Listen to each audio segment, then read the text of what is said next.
Bonjour, je m'appelle Cynthia Kams. Bienvenue dans l'émission d'aujourd'hui. Les lotos bêta moi ma solo au batunio so balobelarango chaque jour. Ma solo oyo ekosala que vraiment batu barovana pendant 5 heures 6 heures du temps ba débattre en gros. Mais on a besoin pour savoir un peu plus, on a besoin aussi pour connaître l'origine, pour connaître des solutions, on a besoin toujours d'un homme de Dieu. On a besoin toujours de l'originalité qui est la Bible. On a besoin de bien sûr quelqu'un les cas année ebele nakatia mariage nakatia libala et qui comprend le concept du mariage de libala. Et ça non simplement pour ceux qui sont mariés de nouveau, les nouveaux mariés, et c'est aussi un sujet pour nabato bangba kota nakatia mariage nakatia convenance, il y a l'Ibala. Je m'appelle Cynthia Kams, bien sûr, et aujourd'hui, pour vous, ensemble avec moi sur le plateau, on a Pasteur José Likeba de ATF, Armée du temps de la fin. Avec plus de 30 ans d'expérience dans le mariage et plusieurs années d'expérience dans le ministère, il y a Nzambé du Dieu Tout-Puissant. Aujourd'hui, avec le sujet de la valeur du mariage pour nous certains, plutôt nous jeunes au Baokota na mariage asika, donc soyez branchés parce que les lots trouillés coula vraiment ébélé de la part du serviteur du Dieu Tout-Puissant. Je dis bonjour et bienvenue à Pasteur José. Bonjour maman Cynthia. Pasteur José, nous avons vraiment des mingi koyambo lelo, parce que le sujet qu'on va parler aujourd'hui, c'est un sujet que bate belé balobelarango. J'ai dit plus de 30 ans de mariage, mais parle-moi un peu plus de Papa José. Qui est Papa José? Comme ça, tu comprends un peu la personne qui va nous parler aujourd'hui. Bon, merci Cynthia, merci beaucoup. On s'est présenté, je suis père de 2 enfants. Donc mon fils aîné Azana 28 ans et ma fille Azana 25 ans. Donc tout balalina moi sinangai. Donc ce qui mon fils Azana 28, donc ça fait presque 30 ans où tout ça dans mariage. Félicitations. Il faut nous donner les secrets de plus de 30 ans pour Bamisuso Tozanan. Oui, c'est vrai, mais au moni et l'eau qu'on a vraiment nabiso mariage est une institution et outil et pas dans Zambé. Exactement, ça c'était la première question. Quelle est la définition du mariage selon la Bible? Donc, selon la parole de Dieu, c'est une institution qui vient de Dieu. Donc, il y a tout court institution où il y a Zambé ndemoto a sali ki libala ezala. Parce que au moni maseke dans le biloko moko maman oyebi ba jeune nabiso ou bien ba ndeko nabiso mingi bazo raté démarche ya libala parce que bazo songa na Bible té. L'origine té, exactement. Et loko esengeto yeba ya liboso tango Nzambe akelaki Adam et Ève. Ouais. Bazalaki mature. Oui.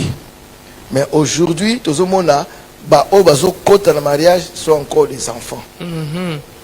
Ozo Memabiso vraiment bien la place. On a tout à l'heure tu avais très bien décrit qu'est-ce qui est mariage, se marier. Tu avais décrit ça, tu as dit que biso basitoye bi système à mariage très bien. Est-ce que tu peux encore opérer la batum susu couleur beau sangisi beau sali beau sali.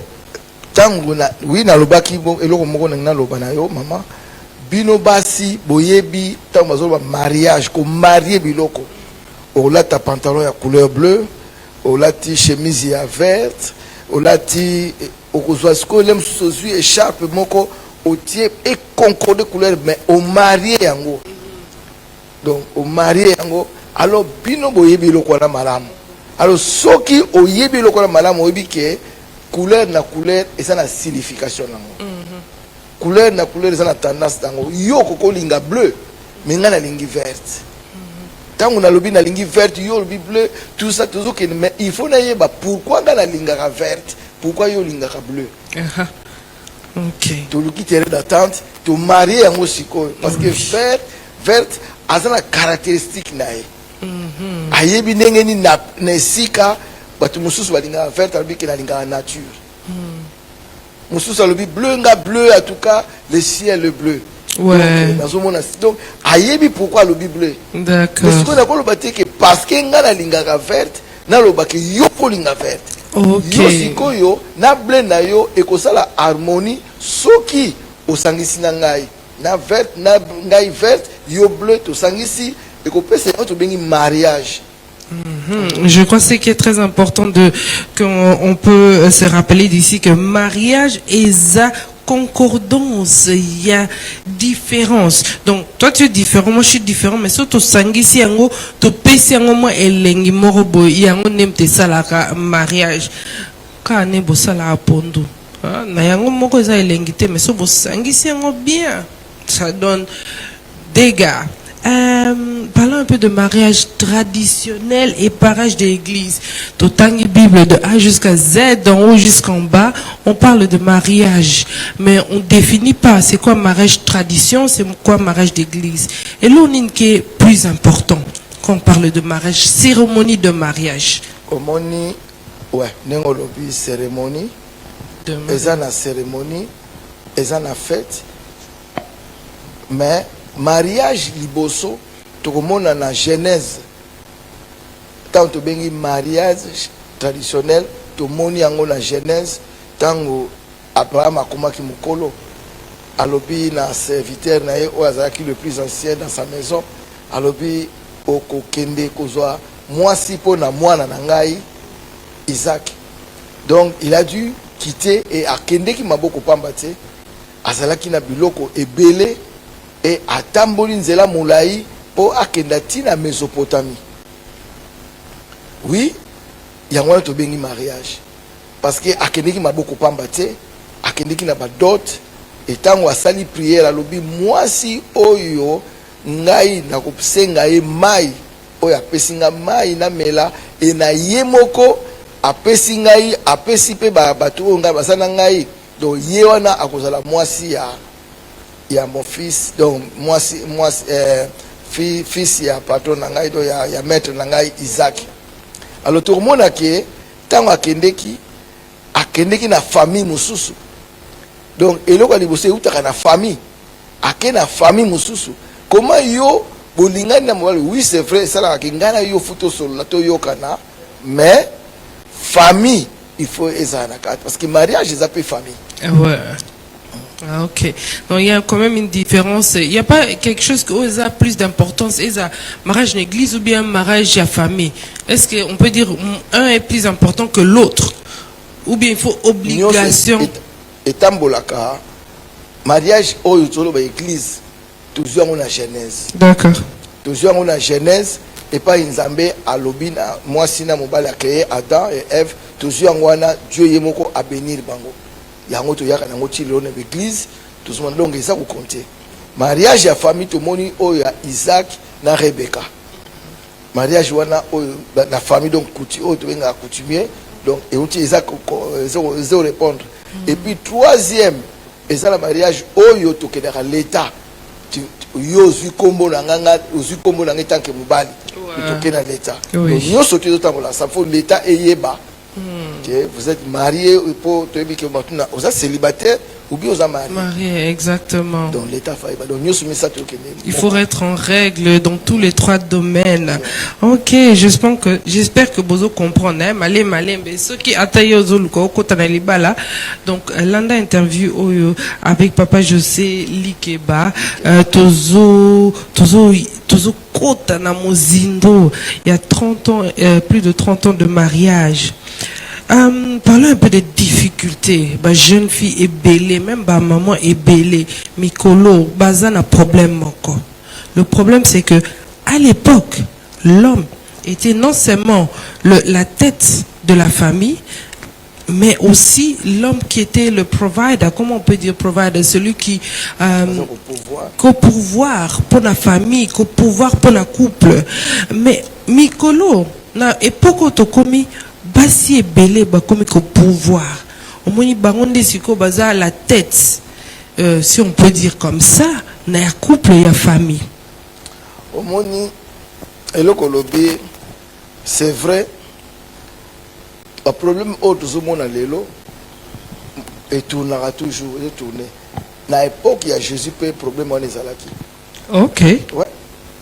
Ba pharisien ba yé pour la prouver Jésus balobi yebisa biso parce que Moïse a commis que soki moi c'est asali mabe au répéter. Donc tout le monde a que Jésus a zongisi bango kolakisa ke place à mobali na place à moi si alobi ke bota na ebandeli tangu nzambe asalaki mokili. Dieu a premièrement créé l'homme. Ouais.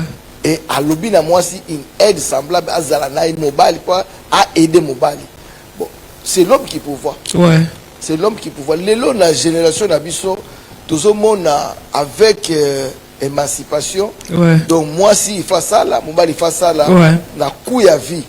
Mais est-il que le mariage vient de la Bible, de la parole Oui. de Dieu. Donc nous sommes ça là, il faut moko na moko aiba ko jouer rôle nae. Mais en tant que femme, comment est-ce que vous respectez mobali, rotika, PC qui mobile position na qui mobali, si il n'arrive pas à faire le minimum qui est pouvoir les essentiels. Si ko OK, yo en tant que moi, c'est comme obligé à ça là.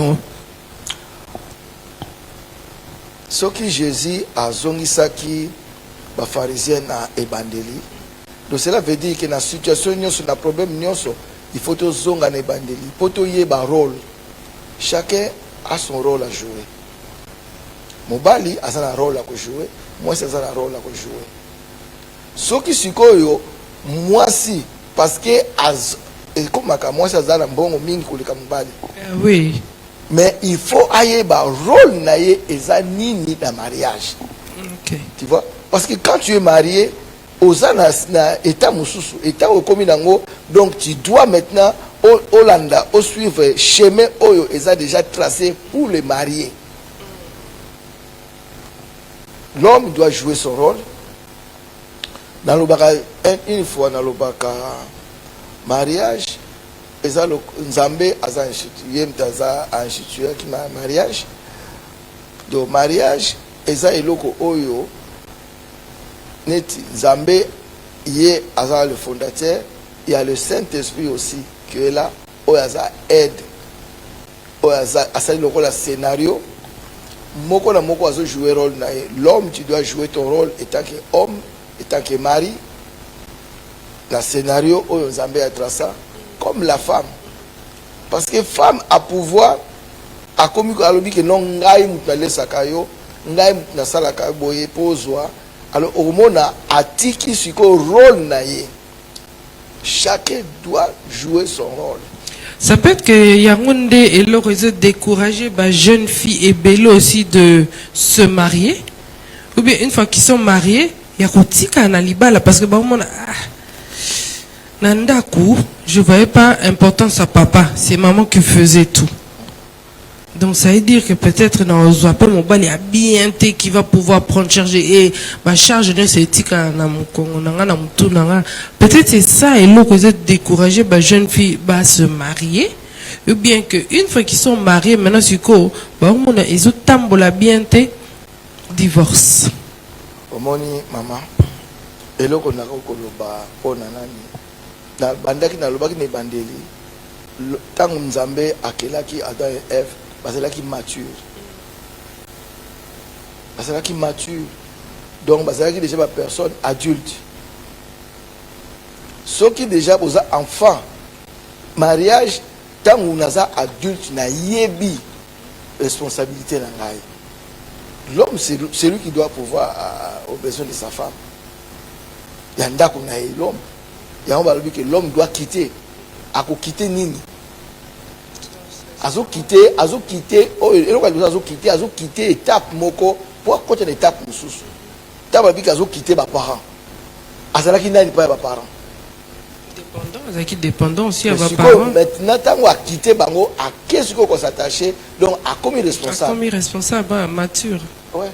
Et donc au moni ngana lobaka toujours moi na ngai tango na za ko sona moi na nga nalobi na yenga bi mama oyebi ngai mukolo okoya na mobali olobi ke nalingi mobali oyo na ondima na oloba note tango ye koloba na ngai mbala moko na koloba oui na tuni siko question pourquoi na koloba oui parce que ayebaki déjà na ndako nde tosolaka mobali faut ye mutu akopouvoir ye oyo aza responsable oyo aza mature yo okokomplete bazozwa frère ya mwasi bazozwa besoin ya mwasi bazozwa lokola aide azo aider kaka mais yo nde mutu oza responsable donc mobali il faut azala boye azala soki nabindi kopesa bacaractéristique ya mobali oyo nakoloba na yo oyo nalingi yo mwana na ngai obala oyo aza responsable oyo akozwa soin na yo oyo akolinga yo alors tango mobali aza bija bongo tango ye koloba na ngai déjà na sina yebi ke oui parce que c'est l'homme na kata bible bakomate ke mwana nga oyo akobala mobali boye mais caractéristique ya mobali oyo mwana nga akobala eza na bible. Et là, non, c'est là que pasteur il est en train de dire mature. Azozonga mature. Adam et Ève, bah, on va kota qui alliance on a libala, ils étaient matures. Donc, ok, nena libala trop pressé ne veut rien dire. Il n'y a pas un bon âge pour se marier si c'est correct, mais il faut être dans le bon état de la maturité et de comprendre. Donc, nani ozomi koti sana. Et puis en tant que femme, même si yon mtoza motozo liesa mobile zo liesa ndako, connais ta position, yeba position na musala na yo, oza aide, donc ozo aider jusqu'à ce que y a qu'on se rétablir pour reprendre l'élan. Est-ce que j'ai bien parlé? Ouais, pas mal. Merci beaucoup. Pasteur José, c'est quoi le rôle d'un homme dans le mariage? Parce que parfois, tozota la, oncle nabiso, papa nabiso, nakata libala, et peut-être, exemple, na bangoza, exemple, bien, tu sais. Et on se dit en tant que jeune fille, ok, parce que l'expérience ou bien parfois on s'adapte de ce qu'on voit. Tu vas dire que ok, peut-être par exemple et aussi après ça, on peut s'habiller aussi c'est quoi le rôle d'une femme dans le mariage. Peut-être c'est que nous on est exposé à ça dans nos familles, dans nos entourages, c'est pas un bon exemple. Donc on a besoin vraiment de comprendre selon la Bible et aussi selon pasteur José, c'est quoi l'homme est la tête. Ok. Hein? L'homme est la tête. La femme a kozwa rôle ya épaule pour na asimba mutu. Hein? Na rôle na mobali premièrement rôle na l'homme doit aimer. Ok. C'est l'homme qui doit aimer. L'homme il faut alinga. Ce qui mobile a ébi kolinga te, alors déjà aza à côté.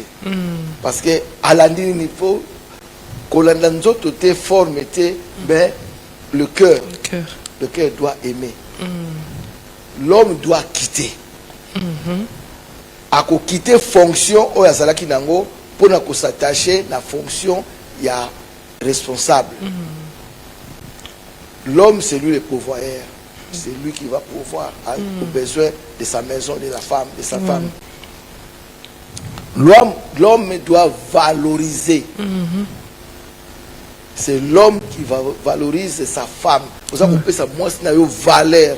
Et là qu'on a mingi, mususu akumisa moi c'est une azokumisa mwasi na ete or tant ozo boya kokumisa mwasi na yo soki mwasi na yo esika musu bakumisi et ça la bien té donc il faut yo mwasi mobali nde takumisa ka mwasi exemple oya kitoko apôtre Paul la perception na Éphésiens azolo la rôle mobali azolo la rôle mwasi c'est l'homme qui doit aimer, l'homme doit quitter absorber la responsabilité na ye, l'homme a couvraka avec couvrir moi ces dans ma place mususu au moins la famille mususu mobali aza kotonga moi sinaye so tonga déjà moi sinayo ezalaki na scène moko elekelanga na komaki na place oyo ke fallait ngai na loba eloko moko oyo contredire ndenge na fanda kana ndako na moi sinangai ndeko nanga moko oncle nanga moko alobi ke bon abandi disolo ti ba pona moi sinanga na bité pepsi na bino non ma femme n'est pas ici, donc tu as combo na awati. Une fois, deux fois, tu as répété en haut, à comprendre. Donc tu dois protéger ta femme. Quel que soit, c'est l'homme qui protège sa femme. En tant que jeune marié, vraiment, si on peut dire ça, vraiment, côté on a vraiment, c'est bon. Dans ces pays, n'a pas voilà. C'est à l'homme aussi d'enseigner sa femme. La femme doit écouter et l'homme qui enseigne la femme. Il faut qu'on enseigne. Parce que totalement, Ève na Adam na Ève. Et ça qui n'est plus logo oyo Adam a salakité. Ève dans ma saliango et mitrou benanda. Parce que c'était à Adam a enseigné Ève parce que Nzambe a sur la kinaï. Et Adam Ève a salakité. Dans ma passé moment il y a intimité dans Nzambe bazo solo là. Alors Yesu ko fallait tant Ève ayaki abana soko ko enseigner Ève ko laksa Ève tala eloko botala eloko boye. Ève a salaki na connaissance pour solidité yango atrebishaki. L'homme doit donc enseigner sa femme, d'accord. Et c'est quoi le devoir d'une femme dans le mariage? La femme eloko liboso balobi amour émetteur balobi soumission. Respecter bien, respecte ton homme soumis. Okay. La femme, l'homme et la femme. La femme doit se soumettre parce que soumission te confondre quand tu que moi si faut se soumettre. Quand on aime, quand l'homme aime, la femme se soumet. Soumission c'est un amour. Il y a un balobité dans moi si alinga parce que moi si quand moi si alingi à se soumettre. D'accord. Donc quand l'homme aime, la femme est soumise. Ah, ben oui. Donc c'est toi qui vas donner l'eau comme ça n'a pas qu'au fleurir. C'est ça. Donc moi si il faut l'homme ne peut pas être ou la femme ne peut pas être plus spirituelle que l'homme. Ok. Et ça n'a devoir mon bali azala plus spirituel que sa femme. Ok. Il va rappeler que moi ça semble là tout ça mais l'homme avec la maturité, la sagesse, ouais. Il faut l'homme aïeba qu'on protéger, qu'on garder et c'est l'homme qui enseigne la femme. Ok. Ouais. Et maintenant la femme doit se soumettre. La femme aïeba rôle naï étant que moi si parce que à quoi c'est un rôle naï aïeba que rôle naï naza aide na eloko na koko mema soki na linga mema nga moko na on a besoin d'aide mais tant on a vu que na koko mema ngote na la besoin d'aide de la femme aza on a pour ko aider ngai to mema soki moi si ayebi yango alors to mema na koyeba ke non eloko yo to sala ngo biso mba to ko mema. Donc, qui les rôles de l'homme et de la femme, soumission, ben, monsieur, c'est pas ça? Ben, rôle, monsieur, c'est la femme? L'homme, la femme doit honorer. C'est la femme qui honore. Ça n'a pas si monsieur, azako, kolbalambal na tomoko. Non, non. Tu dois honorer ton mari. Tu dois honorer ton mari. C'est très important. C'est très important. Et les autres sont dans la chaîne, d'autres sont ma ambiance à Libanda Nandako. Non. Et surtout, la femme qui protège, qui garde la maison. Alors, surtout, la femme, femme fidèle. L'homme doit être fidèle à sa femme comme la femme a été fidèle. Ah, donc tous les deux doivent être fidèles. Ah, fidélité. Fidélité. Parce que oh non, non. Bazo, wana ba otang la Bible, oui, mais et bon Salomon, et bon David, et bon Jésus a pensé que des postes malades mabi na liboso nzambe azongi na Genèse. Pour le que moi si moko la mobali moko. Donc ça te que oh non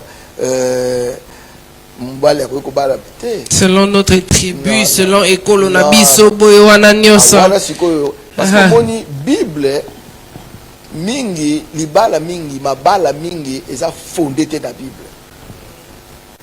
Mabala mingi eza fondé te na Bible, eza problème parce que Bible eza institution. Ndenge mokili pays ezotambola na constitution nango olobi ke non na mboka na biso to sala boy to kende boy to tambola article boy eloko boy ndenge moko na Bible na eloko nyonso il faut to recourir la Bible. Donc o eza ka mariage yango tango ba pharisien ba yepa ya Jésus a zongisi bango na Genèse alobi le na ebandeli ezalaki ndenge bino bozolo bate surtout tali bango ba pharisien komaki lokola surtout ba juif ba komaki na problème ke okoki boya mwasi na yo na problème nyonso aibolamba te obengani ye asalaka boye te abusukola basani te obengani ye mais Jésus alobi te potana ebandeli. Ok. Honorer. Et quoi d'autre points? Aider. Donc aider, honorer, c'est la femme aussi qui bâtit sa maison. Matebele, quand on dit qui bâtit sa maison, toujours comprendre. Et l'oronine, tu veux dire avec bâtir sa maison? Qu'est-ce que la Bible veut dire avec bâtir sa maison? Moni, la attend toujours la fondation. La fondation, c'est le Christ. Hein? La fondation, c'est l'homme. Tant que tu es fondation en moi si o aye kotonga il faut tonga selon la norme o yakuti c'est la femme akolanda ba norme nyonso que sika faut kotier lo bozo la femme qui bâtit la femme aza ko traiter aza ko pesa donc na mobali c'est la femme qui donne des conseils à mbasi mususu ba maman na biso mususu bazalaki tangu papa linga bima mona ba papa zela à la ceinture, à la cravate, tout ça, bongisi, tout ça. Donc, nous sommes tout. Et ça, la fonction à moi aussi. Mobile a gobi matin, il a bimi sans que moi si atala. Et là, parce que nous sommes belles, nous sommes mais non, ok, parce que nous sommes dit oh, mais nous allons est-ce que moi c'est qui pas qui était, bah, on pas moi c'est quoi parce que yebi que et ça un rôle moko oyo femme jouaka ye aratai ko sala yango biso munyo neta oyo. J'espère que Bino peut vous comprendre comme moi je suis en train de comprendre un peu plus sur le mariage, surtout sur les difficultés et aussi sur le rôle. Et à moi, si non bali nakati libala, papa José Nzamba Pambolayo, ozo pesa biso ba counseling. Il y a Ophélie na minito. Il y a une chose que je voudrais bien savoir, ou bien on peut en parler. J'ai fait des recherches puis on a dit que le taux de divorce ici en Angleterre 2023 jusqu'à présent est de 42%. 42% et à babala ezo kende na faillite. Qu'est-ce que l'Église peut faire pour diminuer le taux il y a divorce na kati église na ba jeune? C'est tout ba jeune parce que mingi bazokota na mariage na fondement ya la Bible te bazokota na ba besoin oyo eza charnel na ba besoin oyo ya bango moko totala lelo neti na monde surtout ke na Hollywood tozomona ba scène mususu ndenge mariage ndenge mwasi azoloba aza ko se comporter ndenge mbala aza ko se comporter yango tomemi na mariage na tomemi na bandako na biso donc eloko oyo toyebake quand nous parlons de chrétiens, chrétiennes, donc Bible est à institution. Bible est à fondement. Donc nous sommes photos dans la Bible. Mariage, divorce, parce que ezala qui peut liboso. Tant on a le bika ba pharisien ba yakoto na Jésus, ba bi est-ce que Moïse a dit ça qui so to ko répider ba na biso ba sali mabe. Mais Jésus a le baki na bon.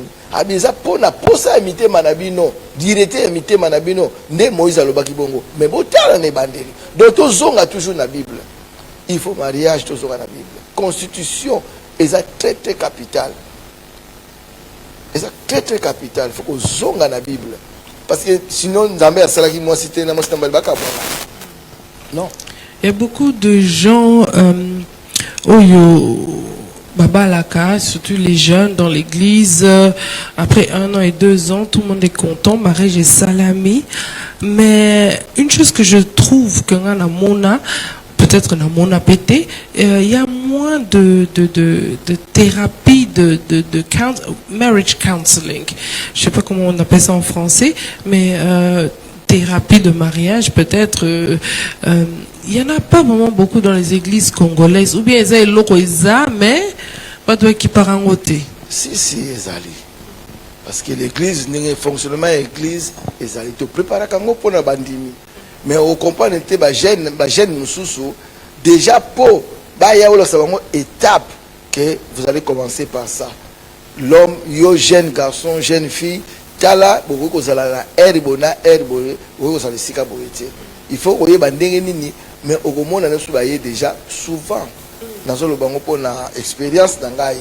Souvent, bah mingi na kenda na on a counseling, bah si bah chita déjà avant même au peut se voir procédure nini bah ko sala.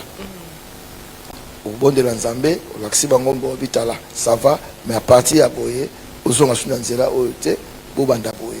Il faut qu'on landa, parce que d'autres choses, tant au côté ici cher, et ça sous et là comme côté ils ont la voie biblique, la voie n'engzambali, tant au cher et côté. Est-ce que counseling c'est quelque chose que on offre après le mariage coutumier ou bien après, parce que ming on a d'abord un mariage coutumier, présentation, d'abord vous allez prédote et tout ça comme ça, et ça n'a pas étape nini. Ça commence dès le début. D'accord. Et ça coûte autant avant beaucoup on a ba branche surtout mariage coutumier tout ça ici au bandaki. Parce que même sous comme on a sur la salle coutumier, ils ont reçu licence. Il y a ça là, pendant que aux mariés, mais tu vis comme marié. Yeah. Non. Oui. Non. Ok. Et si, parce que l'OP et ça les marqué, ok, c'est déjà trop tard. Et si tu vandara, nanda kumbo, qu'on habite ensemble, mais est-ce que après là, il y a aussi un counseling session qui est offert pour juste renforcer certains principes, pour donner les points, il y a rôle, il y a moi, c'est un rôle à Mobali, pour donner plus de support. Na copé ça exemple nanga. Tango maman azalaki en Afrique, aye directement poto banda session à libala parce qu'aye déjà photo bala na azalaki déjà na pesa qui est une église, azalaki ko vanda pas ya serre mon église et ngai azalaki ko vanda pas na vanda. Tout ça, les mamans sur ma démarche, tout tant que qui te balana, des temps tu es vendre ensemble. Tant tu balani, tu vends ensemble. Donc, l'eau comme sous et l'eau qu'on est l'eau qui est en onction, et l'eau qu'on est l'eau danger, oh, tu bosses en a mingi, tu so copier mon kili. Là-bas, na biso ba yeba ke baza batang bazo babiko ba na biso tozo ba na po biso to boti bango. Mais faut ba yeba ke Adam et Ève, parce qu'ils sont adultes. Tant que commis déjà qui n'a pas de bala, donc tu es un adulte. Au lieu de nini sikoyo yoko offrir pour plaire Dieu. Parce que au moni na to tala lelo mingi ba divorce mingi pe yaka ba tu mingi bazana respect à veuté. OK. Ouais. Et expliquer biso fumula biso moi paragraphe s'il te plaît. Au moni veut. Oui. Et ça très capital. Même les ambassades parler la vœu. Bible le bisoko sali veut. Il faut qu'on ait ça. Vœu est très important. Mais mingi parce la là avant parce que important c'est vœu. Vœu tant tu vas sangisa biso. Olingi moi si oyo. Ça vient du cœur. Na lingi. Bon, vendre na yeti liwa e okabola bino. Oui. C'est un vœu. C'est un vœu. Na eloko nyonso mwasi na yo azala te, tu respectes le vœu. Oyo yo lobaki, oyo bosola ki bino mibale bolobaki bino mibale. Mais souvent au monde lelo mariage eza ekoti na YouTube, non, il faut que batu batala bazana ba vieux belé na mariage surtout za ba vieux belé batala bazo bosana o eza nécessaire parce qu'il y a la nécessité et o eza nécessaire na oyo eza des choses supplément on peut dire hein tolo babongo donc nécessaire na accessoire exactement le robozo ba accessoire c'est le robozo c'est cause à la tie oui. Et yaka après mais si ko biso toujours accessoire tout tient au liboso mbala moko yozana shit. Non, the vows et le réseau déclaré c'est très important on est en train de parler il y a beaucoup de belé, mais l'autre mot qui m'intéresse aussi, parce que naebi que batumsus bazawana, bazana moi difficulté wana. Quand est-ce que on peut divorcer? Na point nini, mon balito moi c'est à Kolobake, tu sais quoi? C'est fini. Pas de, puis ça bise vraiment bas point, parce que batumsus ba le kanaba situation musus na banda kuna bango, bazo zela Bible lobi nini, na point nini. Ok. Ça c'est dans le bien. Parce que le mariage est amour. Amour wana est éternel. Comme si la té. Malobi que na pasi pe na bisengo. Donc ceux qui se ko moni que ba kabani c'est que ba olinga na so. Ba kotisi eloko moko na kati. Ngala zolinga yo na bali yo pona na boya yo te. Comme pe yo ndimakinga po ya ngai te. Donc poto fanda libela. Ceux qui te coach na mentalité wana yango ko sala ke to vanda ti to ko mangana sali 30 ans dans oui yaka biloko mususu mona makanisi mususu yaka ke boy tout ça, mais parce que on est enfant de Dieu et na kozonga na parole de Dieu na kanisi moi sitanga boy pona ni bo disitaki le mususu okumu mona ko sala ke erreur na lo ba franc ezala ka pe biloko mususu mona ko sala. Mais quand il y a l'amour, autant que nous sommes amour, na lubi ke na ko le lisaité na ko lingate moi sanga lela waranga na ve o na sala na ko lela pour soka zo lela na ko kapasi mingi. Alors comme je vais pas arriver là, donc na ko sala ki na lingaye. Alors nyoso o tozo mona ba divorce ba séparation et ça parce que mutema ekangana kité na lingaki yo problème sous na forme ya nzoto yangwana o na sepelaki. Totambola ka omona mosi mususu be ngala lobaka toujours caractère. Soko zu mosi o ya caractère za na Bible. Oboye eponani. Oboye ndeni parce que caractère zo répondre na Bible yango moni tango Eliezer akei pona kozwa Rebeka. Alobaki na lingi mosi o ya kozala caractère boye. Oyo soki na senge mai ye apesa nga mai pe akende odela. Do mosi o ya za makasi, mosi o zo répondre ba critère o ngana lobi. Caractère. Donc on peut dire déjà zala na ba critère et le royozo luka kati à moi si. Exactement. Une fois que tu as ça, allez. Au luka et puis tu parlais d'Eliezer donc Isaac hein, c'était Isaac parce que nous les moi si. Si tout ça l'andeni Nathan oyo, tout c'est la commission ou bien biso moko ba jeune tout c'est la batia biso moi les toi ou bien yo peut en tant que moi c'est au groupe kendo tia moi les toi, on sait jamais. Ngana bala bongo. Batia le les toi. Ngai papa na ngai tango na ebisi papa na ngai papa na ina bala. Tango na zalaka na mboka mususu akodaka ngai. Mais azako continuer kaka que non José, il faut bala moi si awa. Il faut bala moi si awa. Na bon ça va. Je me souviens de la bimbo papa nandimi proposition na yo. Azalaki un peu tout ça comprendre était. Ma femme na eba qui était. Ouais. Na eba qui était tout ça. Au petit ba critère. Na biki na lingi moi si oyo azama yele et puis moi na nzambe. OK. Mais c'était pas le cas dans le sens que azalaki na tozaki na foi mon côté. Mais je priais. Ouais. Avant aya na mboka oyo a se convertisaki pour na koya na foi na ngai. Wow. Ouais. Ok. Donc, beau comprendre. Hein? Et puis, en tant que moi, si est-ce que Oro Kendo t'appelle Litoi?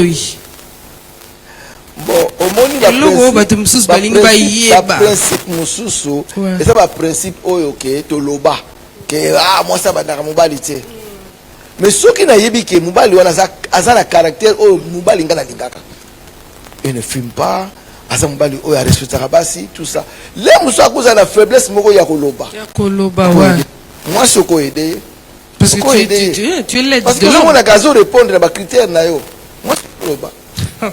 Et l'autre est tellement que oh biso to loba que oh non, ça va dans et ça na ba biloko mususu otali kité.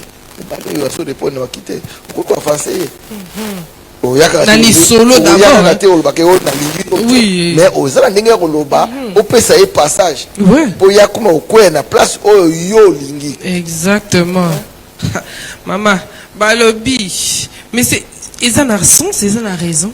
Donc yo mo peut aider, so moni muta sepeli ça ba critère na. Tu peux aider. biloko mosusu c'est comment na Bible, biloko mosusu c'est comment na Bible te, mais biso moko tozomona na mokili. Donc tu peux partir et des concordances va couleur.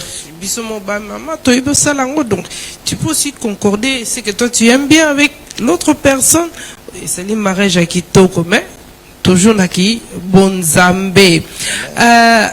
Merci beaucoup vraiment papa José, parce que tu nous as donné beaucoup des idées, beaucoup de choses intéressantes pour comprendre l'importance du mariage. Est-ce que tu as quelque chose d'autre à rajouter? Oyo na opesa na ba jeune mingi, surtout na ba tala ba mikolo mingi, apporte pourtant azolo bana biso lobi que l'homme asa responsable ya nzoto na été, c'est la femme. Comme la femme asa responsable ya nzoto na été, c'est l'homme. Mususu, moi c'est Aouti Moussala, bon c'est vrai, Aouti Moussala lembi tout ça, mais il faut oyeba ndenge nini okuvanda na ndako, ndenge nini okoki sala de façon que o créer problème te atmosphère o ko déclencher makambo te. Tu dois comprendre que ton corps ne t'appartient pas. Ton corps est à ton mari. Et la femme aussi, l'homme aussi doit comprendre que ton corps est à mbali na yo, est à mwasi na yo. Et loko wana et yaka msusu mona awana poto le msusu moi c'est dans un pantalon jean azola nango. Mais c'est les hommes qui va demander mingi. Mais tant usikoyo ozomona ke ozoya ozokuta na situation moko o ezo kangayo le msu pendant la journée ozomona omoni base belé mais olobi ke ngai pe nazana mwasi na ngai. Déjà et même ba kalistino bi ke non na kozonga na kozana mwasi na ngai. Moi ça peut sur penalty. Pardon, après si faut faire le but que non, en tout cas, on a bien moi été. Il faut qu'on s'y peut-être, il faut qu'on s'y peut-être 3 fois. Aux hommes même, et l'eau ni n'andako. Parce que ça et l'eau, nous avons à saliango pour la multiplication, mais pour le plaisir, il y a moi c'est dans mon bal. Yeah. Ils ont l'importance aussi un autre aspect à regarder. Mais lorsque que les jeunes aussi rapprochent à nos parents, c'est bas parents. Bolingi ko ça va sortir romantique té. Bolingi au kene ba restaurant qui toroté. Bolingi bo ça là oh maman surprise je t'achète des fleurs je ne sais pas comment. Donc ils ne voient pas ça. Disons comme ça que ba jeune garçon na banda kuna bango chez leurs parents ba mona kangoté. Siko bazo ko la tamba okota na mariage ba rosala ngote parce qu'ils n'ont pas l'expérience de faire ça. Donc quelque part les jeunes rapprochent aux parents que binonde bo sala et lora mabe pour na ba jeune. Bon, en tout cas c'est très important. Ba vivre parce que yango e mabongo ke musika. Biso le mfuto biso pe to sala ki yango. Mais tant bino boye ko bana boye ko kuta biso, boye ko na tant o le msusu tout ça un peu fatigué dans ma camusous mais les bandits tout ça là qui ont tout ça là qui bongo et ça qui n'a pas mususu que papa olambe la maman nanda kunga na olambe la moi c'est les bandeli na olambe la et tout ça donc c'est ça biloko oyo tant bomoni yango te bokasete ki tout ça là tout ça là kango ba fleur tout ça moi c'est na les fleurs après si ya lobi menga na fleur na bongo ah bon ça va ça bongo ouais donc moi biloko mususu. Oui, toujours encourager bango, to l'accès que c'est très important. Yangwana et loko simba so na bina ke na ba pilier o simba ka mariage ba couple et loko ça dialogue. Dialogue fait ça là. Quand il faut dialoguer, il faut sur la tout comme la terrain d'attente, il faut que dialoguer. Ndenge yo ko ba makanisi nga surtout sur le dialogue est très important. Dialogue, conversation tout sur là. Et c'est très très important. Et puis, dans le dialogue et le respect. Respect, ça, parce qu'il m'a pas la mingi manque de respect. Manque de respect, exactement. Il faut respect ça là. Nous devons respecter yo. Et là, quoi, liboso, na mubali, il aza toi. Je le respecte parce que aza est né. Moi, si na mubali mingi, zalaka mubali, bazaka mikolo. Donc, nous devons respecter pour na âge naye. Nous devons respecter pour aza papa ya bana nanga. Nazo respecté pour Aza Mobali Nanga. Et je le respecte parce que c'est un homme de Dieu. Wow. De temps où je respecté Bongo, aux Monake, et ça le bloc Mousso, Bangote. Pourquoi? Parce que nous avons l'angle de Soana. Si tu as la Bible, et ça, moi, si moko. Oh, il y a qui princesse. Mais il y a comment qui, moi, si, il y a David comme reine. Et ça, qui, comment elle s'appelle encore? Michal, je crois, Michal. Tant que David, Azoya, a dit que soit arche de l'éternel pour à côté de la cité de David. Tant que moi, si, Atali David, na musika, Nenge David a ko bina, Nenge David a ko sepela liboso na Nzambe. Alors, comment Dédé Salam na katnaï. Et tant que David a kabola pesi babilo ko surtout pour na ko bénir peuple et aye pa na ye na motema ke a béni ndako na ya béni mwasi na ye mwasi ne bango bisia. Yozo bimisa ozo kolongola bilamba liboso ba sali na yo tout ça. Donc respect wana comme mari a respecté qui était. Et David, au moment que David peut répondre à que nazo bina nazo sepel ça. Oyo azwa kinga na considération koleka papa na yo. Abatu okuto yo moni boye bango kutu bakolinganga su mingi koleka. Et ce total les conséquences à quoi ko botate. Parce que a méprisa qui oyo zalaki eloko oyo mbana ya kinango. Il faut oyo ba ko respecter. Wow. Le respect est très important et aussi communication. Mindele, je ne sais pas si c'est Mindele, mais en tout cas, il y a quelque chose sur l'internet, aussi des livres qui s'appellent 5 Love Language. Les 5 qui est le langage d'amour. Donc, il y a quelque chose que vraiment, en tant que, avant, quand tu même dans l'Ibal, au la test, qu'est-ce que toi tu aimes bien? Comment est-ce que Olingi que Balingayo? C'est ça en fait. C'est un test où tu vas faire et puis on comprend que avec words of affirmation, donc les paroles, les encouragements. Parmi tous ces actes, quality time, le temps que tu passes avec moi en tant que moi, sinon Bali, les caresses, les tendresses, des choses comme ça. Ouais. Les autres, c'est actes de service, act of service. Donc, et act of service. C'est ça que, c'est comme ça que moi je comprends Bolingo, l'amour. Aussi, gifts, des cadeaux. Basi msusu mibali msusu donc sur pacing baron cadeau. Communication mobimba ya Bolingo. Même si tu vas pas trop parler, mais tu sais que je rentre à la maison, dans ce moment chocolat. Donc au moment où c'est incroyable. Pourquoi? Parce que tu comprends comment elle veut être aimée. Le pardon et surtout oyo et salaka et baby saramingi et détruit saramingi le passé. Parce que dans la place boye, na batu boye, alors à chaque fois tu discuter, nazo rappeler le passé, ça tue. Faut n'a pas ça passer là. Faut n'a pas. Et pardon, ouais. Pardon, il faut pas pardonner. Pardonner tant tu mis pardon et c'est y a des gens qui n'a pas ça n'a passé parce que je te pardonne. Na pardonné yo. Donc et loko o na mona ki na yoka ki na sala ki tout ça le quoi n'a pardonné donc et ça le quoi ba juif ba bois qui m'a ba hébreu ba bois qui soy na mabele donc a ko suko zo yango te. Quand je te pardonne na pardonné yo mais lobisu na rappelé le kamon donc c'est que j'ai pas pardonné. Pardon c'est très capital et ça force même. Aujourd'hui on a parlé de le langage de l'amour, communication, que tu dois être mature, que tu dois connaître le respect, le droit de l'homme dans le mariage et de la femme dans le mariage, dans le couple.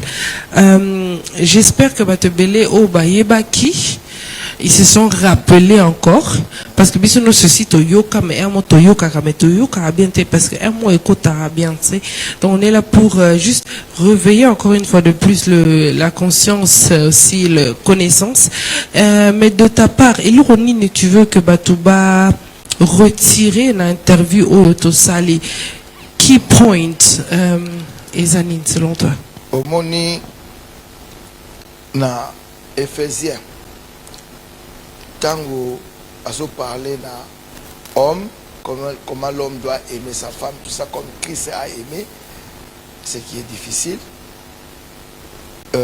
la femme doit se soumettre tout ça, mais ce qui ont mati au commun dans les bandes ne vous enivrez pas de vin, c'est de la débauche.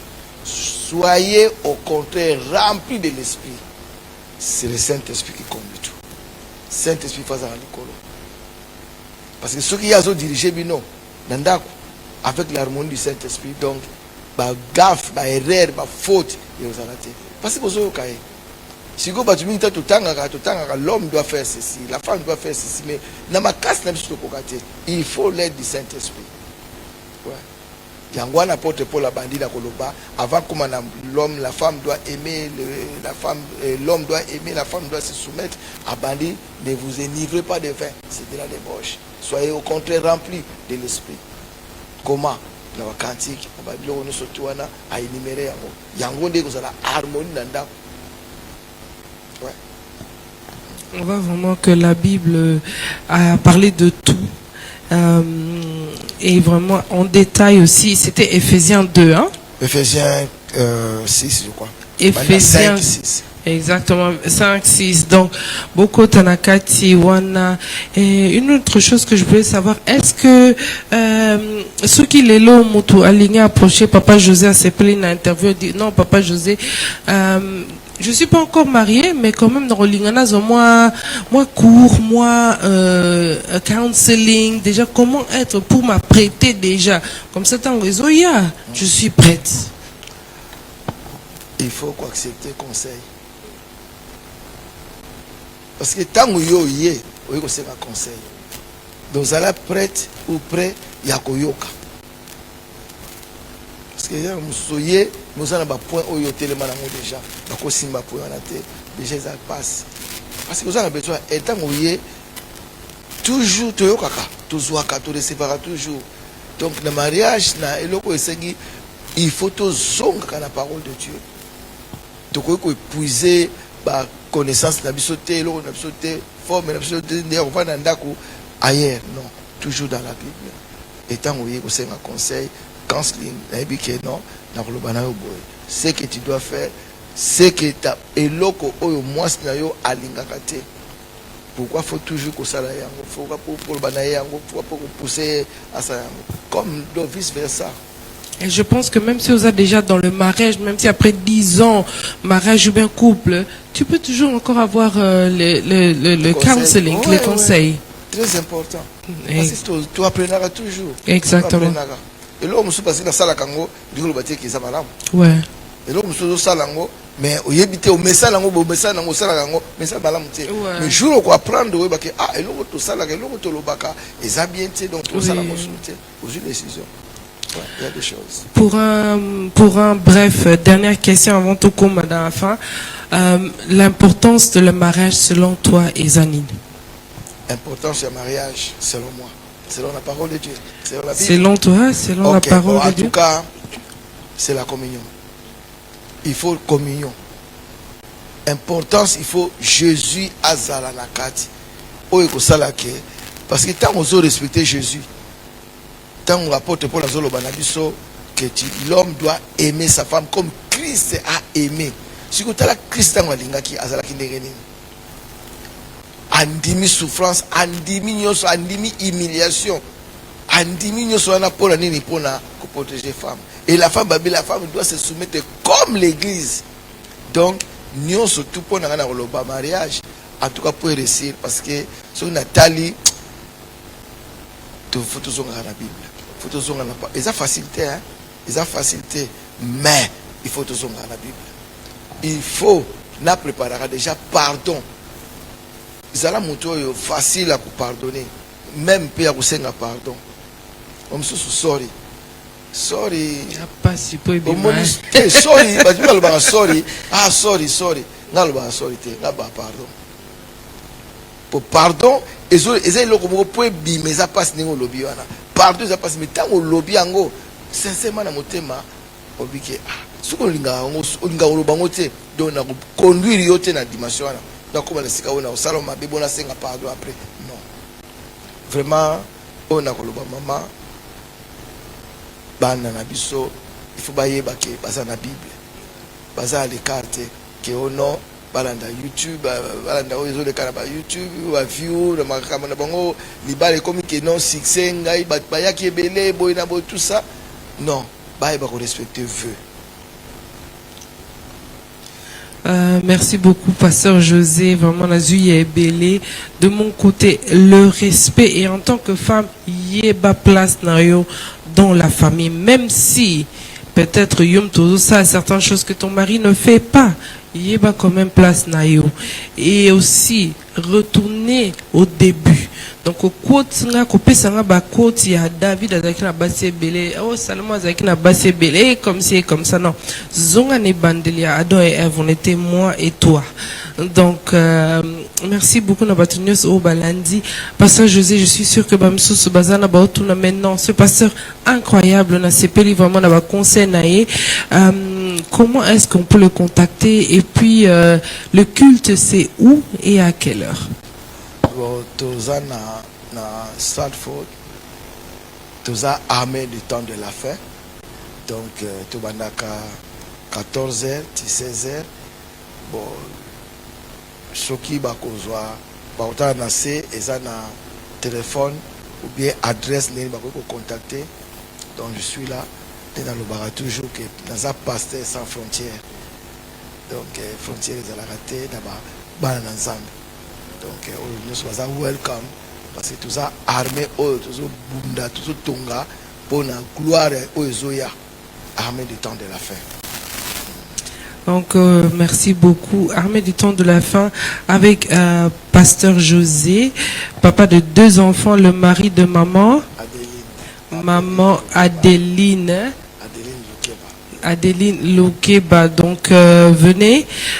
Conseil bien. Tout à l'heure, on a écouté maman Adeline Nazu. Conseil bien. Directement, moi, on va prendre moi, bénédiction. Donc, on reçoit tout au nom de Jésus.